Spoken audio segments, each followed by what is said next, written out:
Hi, welcome to love talkies. ప్రేయసి రావే episode number 7. అమూల్య phone వేరే ఎవరో లిఫ్ట్ చేయడంతో, ఎవరు మీరు? మా అమూల్య ఫోన్ మీ దగ్గరికి ఎలా వచ్చింది అని కంగారుగా అడిగాడు పూర్ణంచంద్. అటువైపు నుండి ఒక అబ్బాయి మాట్లాడుతూ, అసలు మీరెవరు, ఈ అమూల్య ఎవరు అని అడిగాడు. అతని మాటలు పూర్ణంచంద్ని ఇంకా గందరగోళంలో పడేశాయి.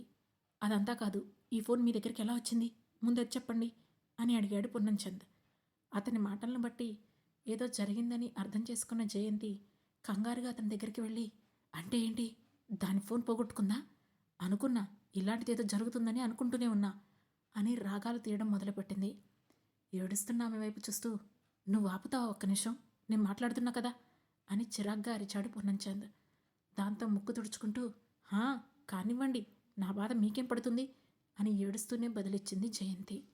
ఆమె దగ్గర నుండి కొంచెం దూరం జరుగుతూ, చూడండి బాబు, ఈ ఫోన్ మా అమ్మాయిది, ఆమె ఎక్కడుందో కొంచెం చెబుతారా అని వస్తున్న భయాన్ని దాచుకుంటూ నెమ్మదిగా అడిగాడు పూర్ణంచంద్.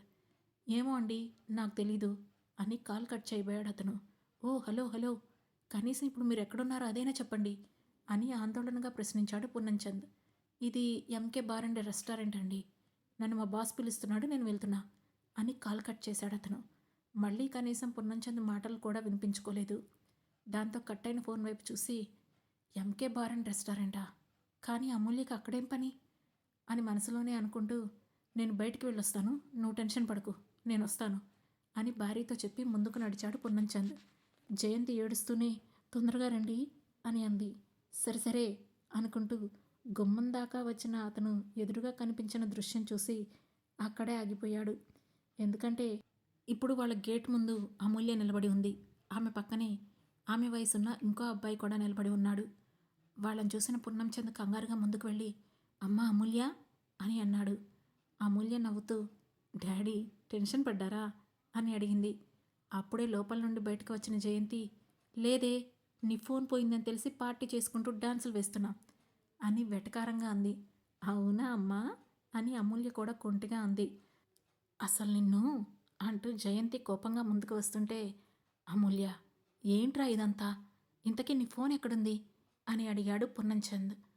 అమూల్య మాట్లాడడానికంటే ముందే ఆమె పక్కనే ఉన్న శోభిత్ తన పాకెట్ నుండి ఫోన్ తీస్తూ, ఇదిగో ఇక్కడే ఉంది అంకుల్ అని నవ్వుతూ అన్నాడు.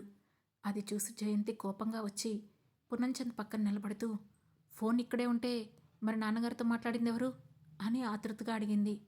అది కూడా ఇతనే అమ్మా అని నవ్వుతూ చెప్పింది అమూల్య. దాంతో ఏమీ అర్థం కానట్లుగా అమూల్య వైపు శోభిత్ వైపు మార్చి మార్చి చూస్తూ, అసలు ఇదంతా ఏంటమ్మో అని అడిగాడు పూర్ణంచంద్. ఆ ప్రశ్నకు ఆ ఇద్దరూ నవ్వుతూ, ప్రాంక్ ప్రాంక్ అని ఇద్దరూ ఒకేసారి అన్నారు. జయంతి నోరు వెళ్ళిపెట్టి, ఏంటి ప్రాంకా అని ఆగిపోగానే, ప్రాంక్ కాదమ్మా ప్రాంక్, అంటే జోక్ చేయడం అనుకో అని అంది అమూల్య. దాంతో వెంటనే కోపంగా అమూల్య చెయ్యి పట్టుకుంటూ, ఇక్కడ మా ప్రాణాలు పోతుంటే నీకు ఫ్రెంకు ఫ్రెంకు కావాలా ఫ్రెంకు అనుకుంటూ ఆమెను ఇంట్లోకి లాక్కెళ్ళింది జయంతి. వాళ్ళు వెళ్ళిపోగానే తన చేతిలో ఉన్న ఫోన్ని పూర్ణంచంద్కి ఇస్తూ, ఇదిగోండి అంకుల్ అని అన్నాడు శోభిత్. ఫోన్ చేతిలోకి తీసుకుంటూ, బాబు శోభి, ఒక్క విషయం అంటూ ఆపాడు పూర్ణంచంద్. చెప్పండి అంకుల్ అంటూ అతని వైపు చూశాడు శోభిత్. అప్పుడు పూర్ణంచంద్ కొంచెం బాధగా, మీరిదంతా జోక్ పర్పస్లో చేసుండొచ్చు, కానీ మాకు అది ఎంత బాధ కలిగించుంటుందో, ఆ క్షణం మా మనసులో ఎలాంటి సుడిగుండాలు తిరిగాయో కేవలం మాకు మాత్రమే తెలుస్తుంది అంటూ తన ఉద్దేశాన్ని బయటపెట్టాడు. దాంతో శోభిత్ కొద్దిగా తలదించుకుంటూ, సారీ అంకుల్, మళ్ళీ ఎప్పుడు ఇది రిపీట్ అవ్వదు అని చెప్పాడు.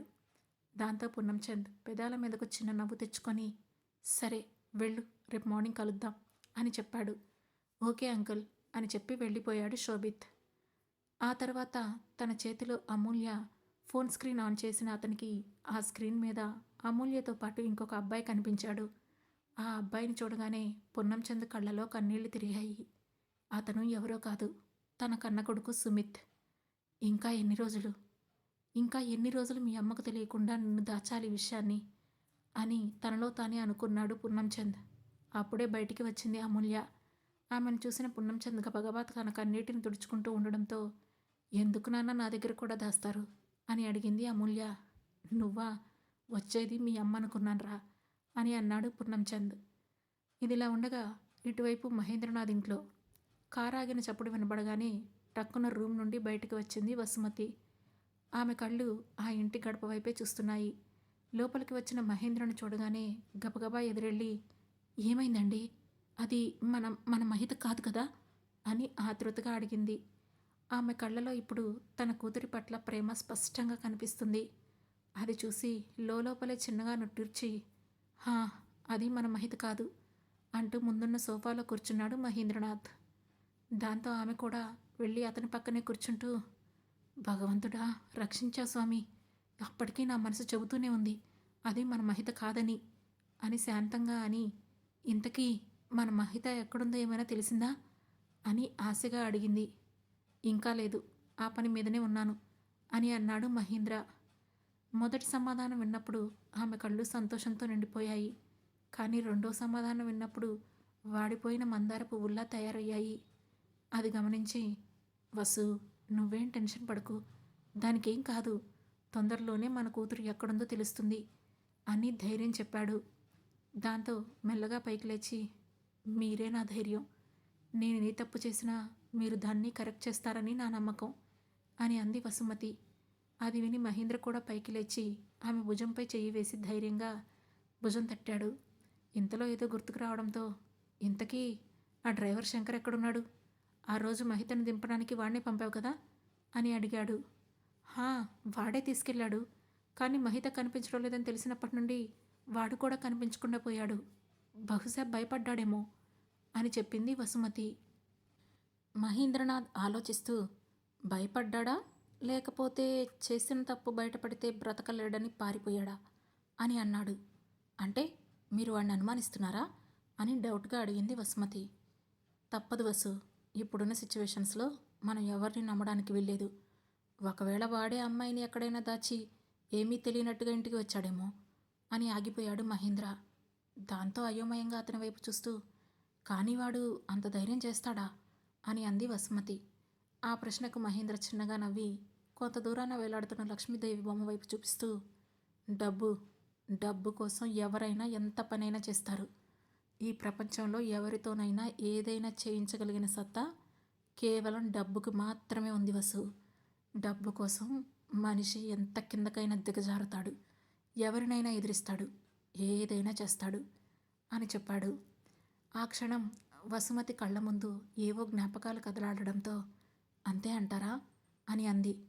అంతేనా కాదా అనేది వాణ్ణి పట్టుకొని 4 తగిలిస్తే కానీ బయటికి రాదు. ఇంతకు వాడు లాస్ట్ టైం ఎప్పుడు పనిలోకి వచ్చాడు అని ప్రశ్నించాడు మహేంద్ర. వసుమతి కొద్దిగా ఆలోచిస్తూ, 2 రోజుల క్రితం అనుకుంటా అని సమాధానమిచ్చింది. మరోవైపు నేత్ర హాస్పిటల్లో కొన్ని రిపోర్ట్స్ పట్టుకొని డాక్టర్ దగ్గరికి వచ్చిన నర్స్ వాటిని డాక్టర్ ముందున్న టేబుల్పై పెడుతూ, సార్, ఇవన్నీ శృతి రిపోర్ట్స్ అండ్ మెడిసిన్స్, ఒకసారి చెక్ చేస్తారా అని అడిగింది. ఓకే, ఒకసారి జైన్ కూడా లోపలికి రమ్మను అని చెప్పాడు డాక్టర్. ఓకే డాక్టర్ అంటూ నర్స్ బయటికి వెళ్ళిన 2 నిమిషాలకి జై లోపలికి వచ్చాడు. గుడ్ మార్నింగ్ డాక్టర్ అని విష్ చేశాడు జై.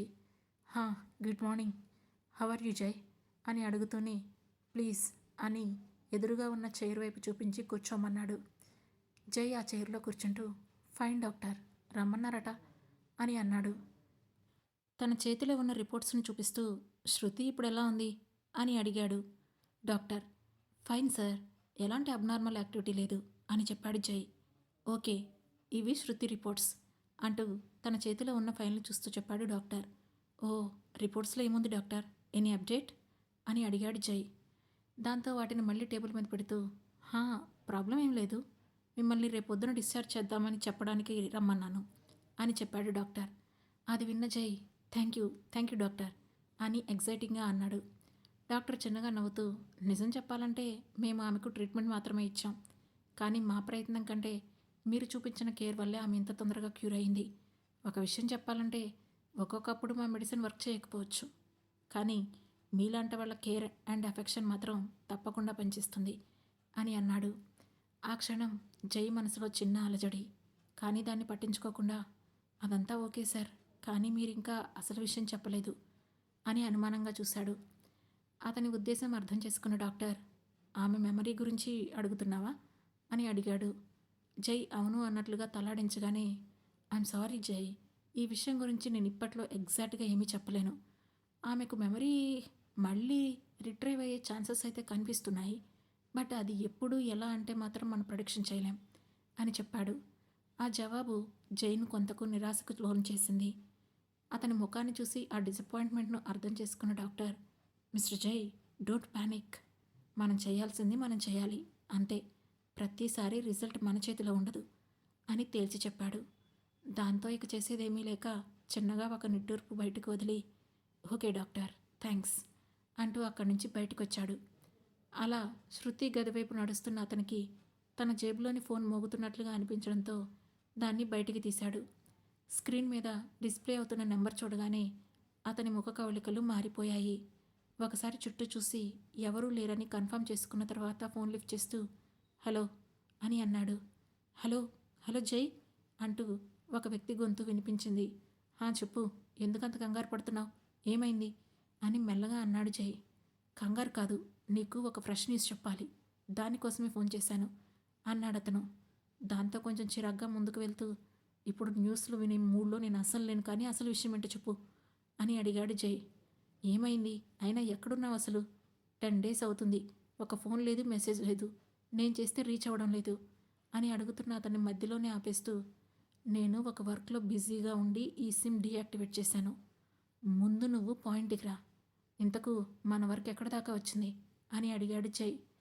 నువ్వు చెప్పినట్లుగానే అన్నీ చెక్ చేశాను, ఆ విషయం చెప్పడానికి చేశాను అన్నాడతను. ఓ నైస్, మరేమైనా దొరికిందా? Any clue, any new step అని ఆతృతగా అడిగాడు జై. ఒకటే ఒక లీడ్ దొరికింది, దానితోనే మనం ముందుకు వెళ్ళాలి అని చెప్పాడు అవతలి వ్యక్తి. ఆ మాటకు జై ఏదో అనబోతుండగానే కొంత దూరం నుండి నర్సు పిలిపించింది. దాంతో ఓకే, మనం తర్వాత మాట్లాడుకుందాం, అండ్ ఆ లీడ్ని కేర్ఫుల్గా సేవ్ చేసి పెట్టు, బాయ్ అని చెప్పి కాల్ కట్ చేశాడు జై. మరోవైపు ఆఫీస్లో అందరూ తమ పనుల్లో బిజీగా ఉన్నారు. ఇంతలో సత్యకు ఏదో గుర్తు రావడంతో వెనక్కి తిరిగి చూసి పని చేసుకుంటున్న సంజుని కదిలిస్తూ, హలో సంజు మేడం అన్నాడు. అతని వైపు తిరగకుండానే, చెప్పండి సత్య సార్ అని ఆమె కూడా కొంటెగా అంది. ఈరోజు ఈవినింగ్ రెడీగా ఉండు అన్నాడు సత్య. దాంతో తల తిప్పి అతని వైపు చూస్తూ, ఎక్కడికి అని అడిగింది. తన చైర్ని ఆమె డెస్క్ దగ్గరకు లాక్కెళ్ళి, బయటికి వెళ్దాం అన్నాడు సత్య. నోనో, నాకు కుదరదు, ఐ హ్యావ్ వర్క్ అంది సంజు. కానీ సత్య పట్టించుకోకుండా తన చేతిలోని పెన్ను ఆమె వెంట్రుకల మధ్య పెట్టి అటూ ఇటూ కదిలిస్తూ, అది నాకంటే ఇంపార్టెంటా అని అడిగాడు. అతని మాటల్లో చిన్న అల్లరి కనిపిస్తుంది. దాంతో సంజు ఆ పెన్నును బయటికి తీస్తూ, ఇంపార్టెన్స్ అనేది టైమును బట్టి మారుతుంది సత్య అని బదిలిచ్చి మళ్ళీ ఎదురుగా ఉన్న ల్యాప్టాప్ వైపు చూస్తుంది. కానీ సత్య మళ్ళీ పెన్నును ఆమె చెవి పక్కన పెట్టి కదిలిస్తూ, అంటే నీకు నాకంటే ముఖ్యమైనవి ఇంకా చాలా ఉన్నాయన్నమాట అని అడిగాడు. దాంతో చిరాగ్గా అతని చేతి నుండి పెన్ తీసుకుంటూ, ఓకే, ఏం చేయాలి ఇప్పుడు, ఏం చేస్తే ఆపుతావు ఈ ప్రశ్నలు యుద్ధం అని అడిగింది సంజు. దాంతో అతను తన కాలర్ కొద్దిగా ఎగరవేసుకుంటూ, నువ్వు ఒప్పుకుంటే ఆపేస్తా అని అన్నాడు. ఓకే ఓకే, డన్, ఇక నన్ను వదిలేసి ఆ కంప్యూటర్ మీద పడు, లేకపోతే ఆ మీనా వచ్చి మళ్ళీ ఏదో ఒకటి అంటుంది, ఎందుకో అది 2 రోజుల నుండి చేంజ్ అయినట్టుగా కనిపిస్తుంది అని అంది. సంజు మాట కంప్లీట్ అయ్యిందో లేదో అక్కడ ఊడిపడింది మీనా. ఆమెను చూసిన ఆ ఇద్దరు సైలెంట్ అయిపోయారు. ఇక్కడ ఎవరో నన్ను తలుచుకుంటున్నట్లున్నారు అని కనుబొమ్మలు ఎగరవేస్తూ అడిగింది మీనా. ఏమీ లేదు, 2 days నుంచి నువ్వు కొంచెం చేంజ్ అయినట్లుగా కనిపిస్తున్నావు, మ్యాటర్ ఏంటా అని అన్నాడు సత్య. దాంతో ఆమె చిన్నగా ఒక పిశాచి నవ్వు నవ్వుతూ, ఇప్పుడే ఏం చూశారు, ఇంకా చాలా చూస్తారు అని అంది. ఆ క్షణం ఆమె కళ్ళలో ఏదో కోపం, ఏదో తెలియని ఆవేశం కనిపిస్తున్నాయి. అవి ఎందుకు వచ్చాయో వాళ్ళకు అర్థం కాలేదు. సంజు సత్య ఇద్దరు ఒకరి వైపు ఒకరు చూసుకొని, కానీ ఏం జరిగింది మీనా, నువ్వెందుకు అలా ఉన్నావు అని అడిగింది సంజు. ఏం జరిగిందో మీకు తెలుసు, కానీ ఏం జరగడం వల్ల నేను ఇలా మారిపోయాననేది నాకు మాత్రమే తెలుసు. అది మీకు తెలిసినా మీరు బయటపడరు అని చెప్పి అక్కడి నుంచి వెళ్ళిపోయింది. దాంతో 1వ తరగతి పిల్లాడికి 10వ తరగతి ప్రశ్న వేసినట్లుగా బిత్తరపోయి ఇద్దరూ ఒకరి ముఖాలు ఒకరు చూసుకున్నారు. నీకేమైనా అర్థమైందా అని అడిగాడు సత్య. దాంతో తెల్లబోయిన ముఖం వేసుకొని, లేదు అని తలాడించింది సంజు. సరే, దీని గురించి మాట్లాడుకుందాం తీరిగ్గా అని చెప్పి మళ్ళీ తన పనిలో పడిపోయాడు సత్య. కాసేపటికి వర్క్ పూర్తి చేసుకొని సంజుతో కలిసి బయటికి వచ్చాడు.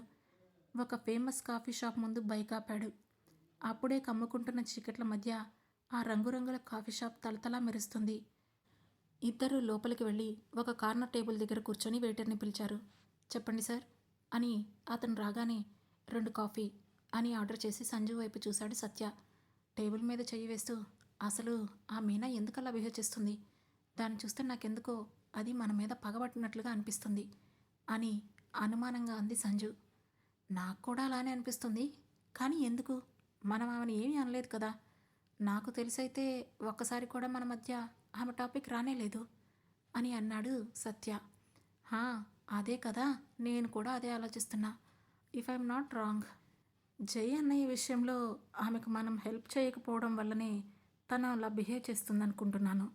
ఇంతే అంటావా అంటూ తన ఆలోచనను బయటపెట్టింది సంజు. అప్పటికే వచ్చిన కాఫీని సిప్ చేస్తూ, మేబీ ఛాన్స్ ఉంది. బట్ అలా అయితే ఆమె జైని చాలా రోజుల నుండి లైక్ చేస్తుంది కదా. ఒకవేళ ఇలా చేయాలనుకుంటే మొదట్లోనే చేసేది కదా.